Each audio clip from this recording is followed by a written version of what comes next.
Good afternoon, Earth. This is Adam Sturch broadcasting from the Mushroom Mansion, Taos, New Mexico, working on oil painting Memories Present. Also presently uploading the John Steele, Terence McKenna dual lecture entitled Memory, very interesting, and it will be posting soon if anyone wants to check that out. A rare and very good McKenna John Steele lecture. And to go with that idea, I suppose, up here, these little spikes are going to turn into the Red Rocks, Denver's amphitheater, natural occurring amphitheater. Very beautiful place, and one of the happier memories of my life. Probably meant as much to her as picking a straw out of a Wendy's condiment station, but you know, it's kind of funny how that works, I guess, because as far as my experience has been, that was one of the better moments that has been. So I thought I'd put that in there as a note to a happy moment, juxtaposed next to the Madhouse misery moment, as a request granted to a fan who messaged me to paint a happy painting. And I got to admit, it's difficult for me to do a happy painting. Sometimes I put some happiness into some of them, but usually it's juxtaposed with some kind of horror show. So, you know, do what I can. Here we go. Alright, Red Rocks coming up. V-A-S-A-N-A, and it's a beautiful word because it has several different nuances. It means a memory which is transmitted from one life to another, either consciously or unconsciously, usually unconsciously. Memory habit patterns that are generated within one life are called samskaras. That's different from a vasana. Vasanas have a cross-life connection. Now, one of the secondary meanings of this word vasana is very appropriate to one of my other interests, and that is fragrance. Because the secondary meaning of the word vasana means if you have an empty perfume bottle, even if it's completely empty, the smell always remains of that scent in that bottle. In other words, the scent pervades even when the vessel is empty. And this is what in the Sanskrit language, very mixture of great technical precision and great poetic insight. You have this idea that a past life memory is like it's like the smell which goes through time. The smell memory goes from one life to another, even though the bottle is empty. Now, in this word also means habit energy. Vasana means habit energy, and this word habit energy in Tibetan, bachak is the term for it. It's like a trace, like the smell, like the trace. And the teaching in the sutra is that these traces, they build up after a while to the extent where we begin to nucleate an ego around them, like I get up every morning and I do this and I eat that, and you get this whole kind of an axis of a moment, what the Buddhists call an axis of the moment begins to generate. This I, the subject, begins to generate from habitual action. Repetitive, automatic, hypnotic, action. Now, therefore, one of the ways, one of the strategies to deal with this nucleation around this moment of subjectivity is to learn how to, shall we say, die to oneself. And this is in the perennial philosophy and the mystical philosophy known as the tradition of unknowing, like the 14th century English mystic work, The Cloud of Unknowing. And this whole process I want to look at in a moment. I just wanted to set that out. Now, with the idea of memory wrongly interpreted, we can begin to look at a bit of present time through this filter. You see, we live in an age at which we are virtually hoarding memory. Computers are based on the idea, like you look at women in terms of their vital measurements, so you look at computers in terms of their vital measurements, in terms of their memory capacity.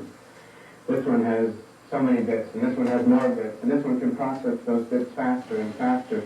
The memorial capacity is really the key to the strength of a computer. Now, the trouble is with this is that there is, and I'm generalizing, much of what computers do is wonderful. I'm not putting down computers per se.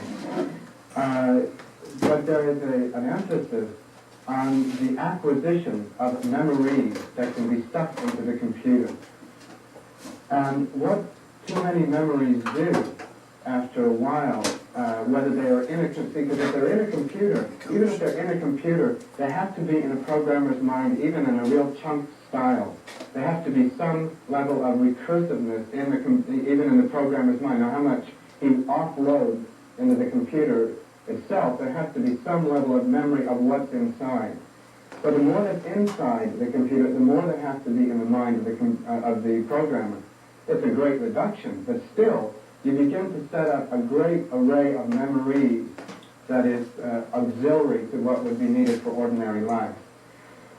Now, what begins to happen is that with this tremendous array of memory storage, and you begin to clog a system.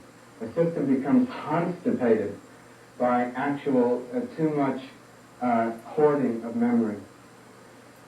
Now, this hoarding of memory sets up a kind of a psychological density. And as the system becomes clogged, it becomes brittle. That is to say, it cannot react quickly to crisis situations because it is overloaded with choices and information.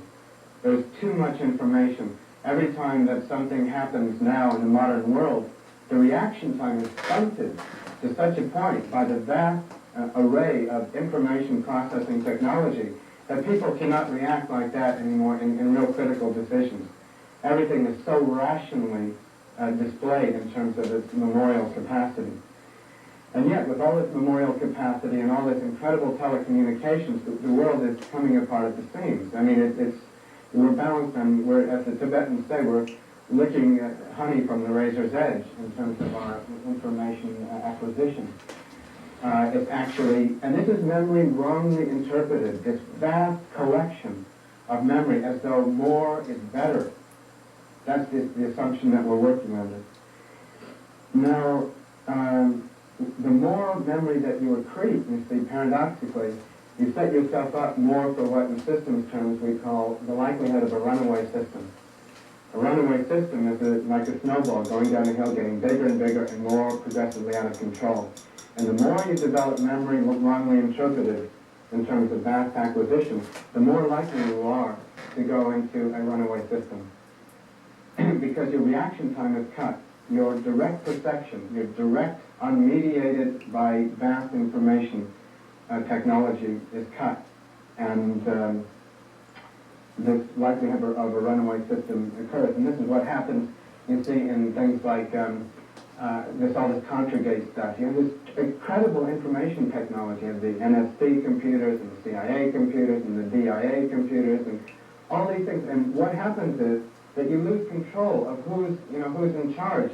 Ollie North is running the ball this way, and Colby is running the ball this way, and everyone's kind of what we call in systems theories again. You begin to generate institutions within institutions.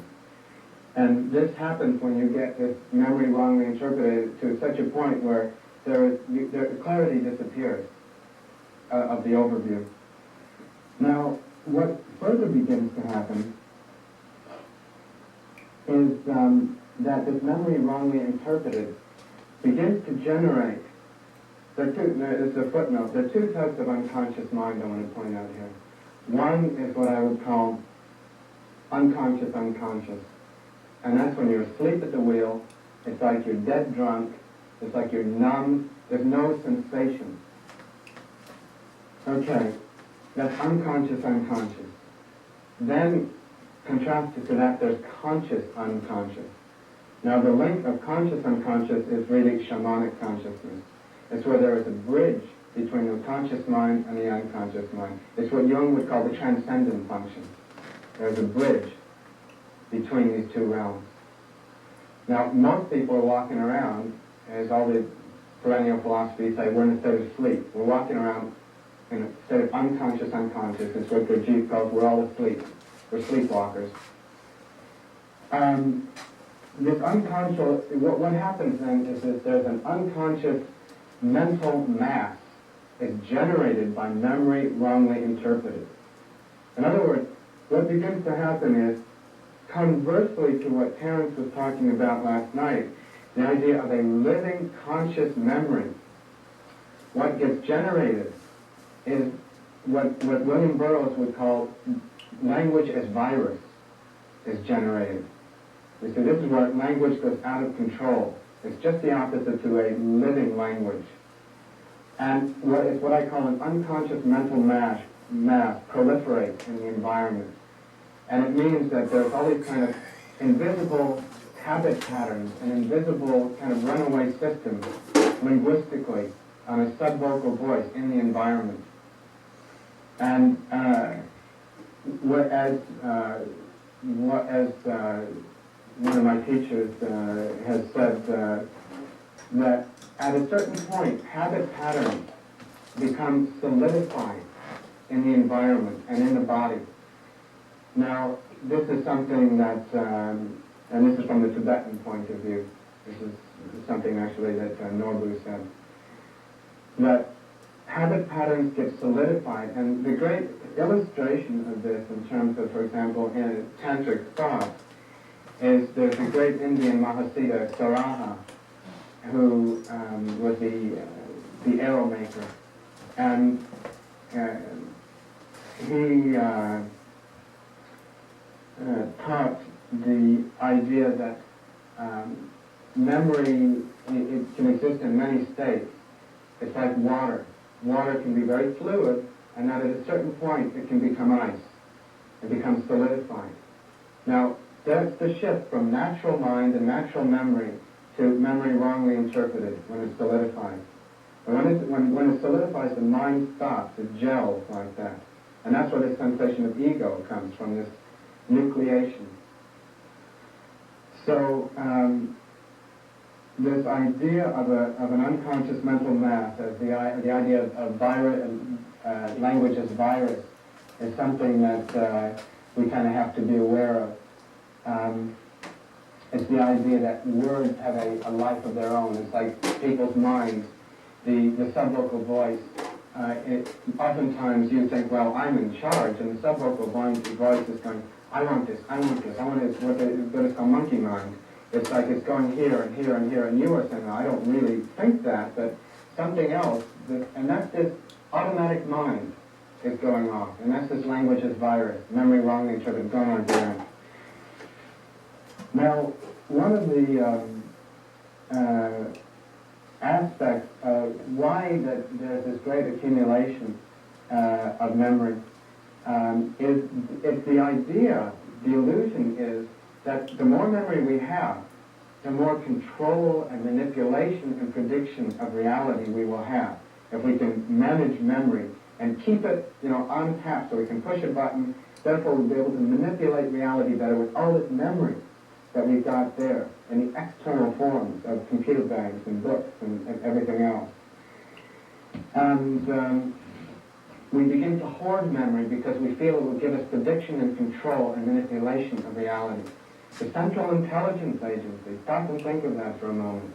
Central Intelligence Agency, what does it do? It gathers information about everything in the world except the natural intelligence of the people who are in the organization. There's nothing to do with self-knowledge. Intelligence of the other, not of self-knowledge. Now, the idea of this memory wrongly interpreted brings us to an interesting model here. Again, in the Buddhist framework, we talk about that thought or memory, as the teaching goes, as Saraha teaches in his, what he calls the royal song, the Dohas. And these are kind of like poetic teachings. He teaches that memory arises from emptiness, abides in emptiness, and then dissolves back into emptiness. Or, as he teaches, memory arises from non-memory, what he calls non-memory, abides in non-memory, and then sinks back, dissolves into non-memory. Now this cycle of arising, abiding, and dissolving is the cycle of all thought. And this cycle is also two other analogs that we can give to it. It is the basic nature of today what Prigogine calls dissipative systems. Things arise, they abide, and they dissolve. And they arise in a slightly different form, and then they abide in a slightly different form, and then they dissolve. Now, dissipative systems, a footnote on this, is much more ancient than Prigogine. What all he's done is brought it into a contemporary mode. In the early forms of my interest of archaeology, we find it embodied in the idea of the triple goddess. That is to say, the triple goddess is exemplified by the three phases of the moon. That is to say, there's a new moon, there's a full moon, and then there's the waning moon. And then they go back to a fourth phase, which people rarely really recognize, and that is the state where the moon is not visible at all. That is really the true emptiness. And this dissipative cycle is mirrored in the arising of thought, abiding of thought, and dissolving back into. Now, the reason I bring this up is the following, is that in the paradigm of memory, as it's looked at in the 20th century, memory is looked at primarily from the point of view of Western psychology only in one of these three phases. That is to say, it's looked at principally in the middle phase, the abiding phase. We do not look at where memory comes from or where it goes to. Only in a psychoanalytical sense, we look at your childhood memories and stuff like that. But we do not really consider the idea of emptiness or of non-memory as an origin point. We look at this kind of psychoanalytic history as our way, but not as real emptiness. So we have a focus only on one phase, the abiding phase, that is the phase of how do memories operate in the ordinary, everyday, visible world. How do we operate in that form? This is where memory wrongly interpreted generates itself and proliferates, right in this gap of only looking at the middle phase of the dissipative cycle.